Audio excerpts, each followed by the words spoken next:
Hey there, neighbors and naysayers. March 6th, 2026.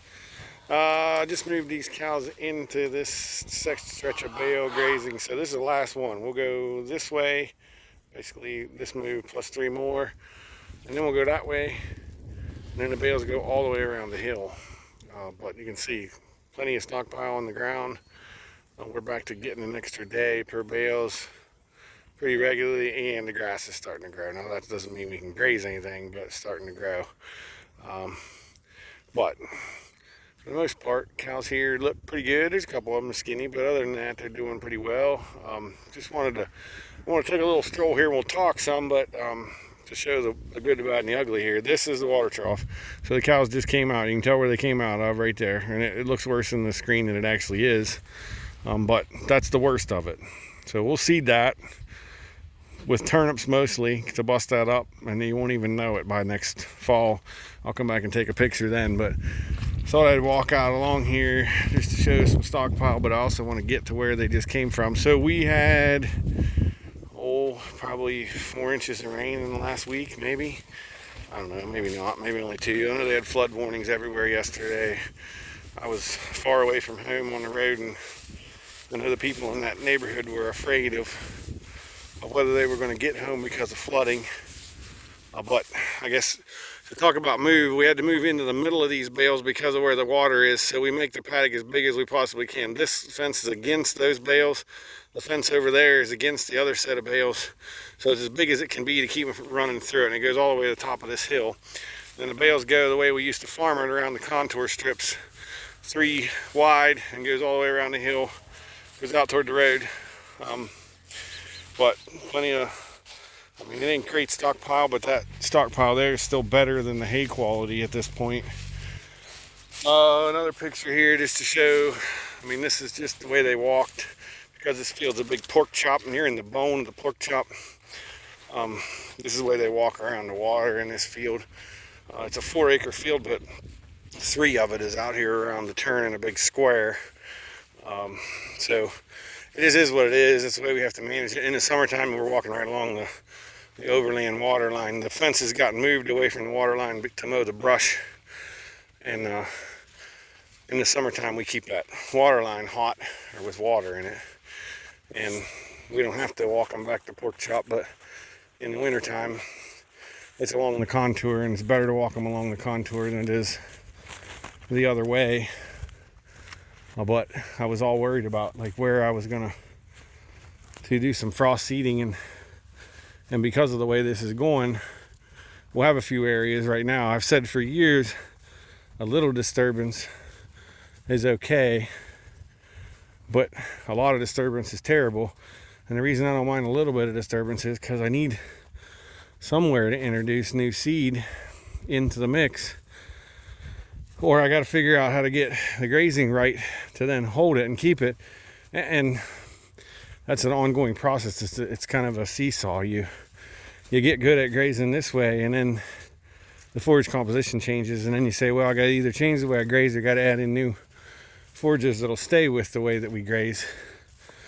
So that's where we're at now, and trying to figure out how to graze and where. To be honest, I was almost to the point about 2 weeks ago to offer to Dad to mow hay on some things this spring just to keep the quality up.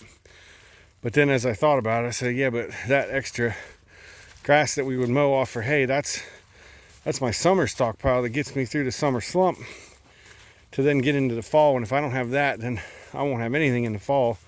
So I can't hardly do that. The only way I could do that is if I was going to mow hay, feed it in the summer slump or in the fall, so that then I'd have a stockpile. And that's an idea, just not one I want to act on just yet. I'm walking out here for a purpose, because I want to show you the worst of it. So this is the worst. And the reason I'm showing this is because when it comes back and grows in a couple months, I want to be able to walk out here and show you. So this is field 2. Yeah, field 2 in the pork chop. And at some point we'll come back here and look.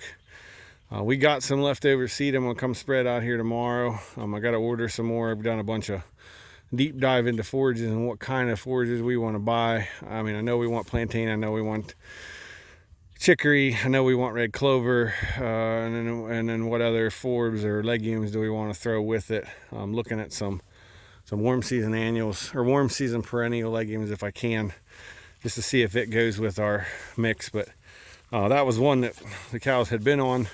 This one, the bull got in the bale ring and moved the bale ring a couple days ago before the rain, so that's why it doesn't look as torn up as everything else. But you can hear my feet sloshing in this. It's wet. This same field or this same soil type across the way there is tile drain. This one isn't. So it gets wet and lays wet, but this is the result after 3-4 inches of rain on this field. I just read a thing today.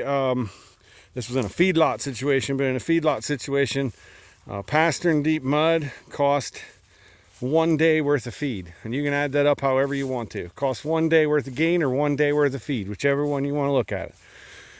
Hawk deep mud cost 1 day out of every 4. We used to bale on unroll bales, and we used to feed tight spaced bales, and we used to feed in the sacrifice lot, and we a lot of times had at least hawk deep mud, or not hawk deep, pastern deep. Hawk deep was too much for me even, but you know, how many operations right now are at least pastern deep in mud and losing a day worth of feed every 7 days? That paints a pretty stark picture. So it doesn't take me long to figure out we're doing things the way we ought to be doing them. It's kind of amazing. It was a hard thing to grasp, but boy, does it work. There you can see around the outside of the field where it goes around the contour. Now there's 3 more sets of bales that go out toward the road. So just some ideas that I kind of been throwing around that we actually do need to do a worse job. We need to tear this up just a little bit more at some point in the winter. I don't know when that point is, but at some point, just to allow us to get some extra grass in here. That's the way we can do it without killing things, without tilling it, without using a no-till drill. That's the way we can go. We have to somehow figure out how to hurt this fescue a little bit to get some seed in the ground. And now we've got the winter feeding situation figured out so good that we're not tearing up things. We're gonna have to figure out other ways in the future. Either we're gonna have to tighten these bales up, we're gonna have to overgraze some things, we're gonna have to put the sheep in with them. There's lots of options here. We just gotta be thinking about what it is we're gonna do. So with that, I'll say we'll see you next time.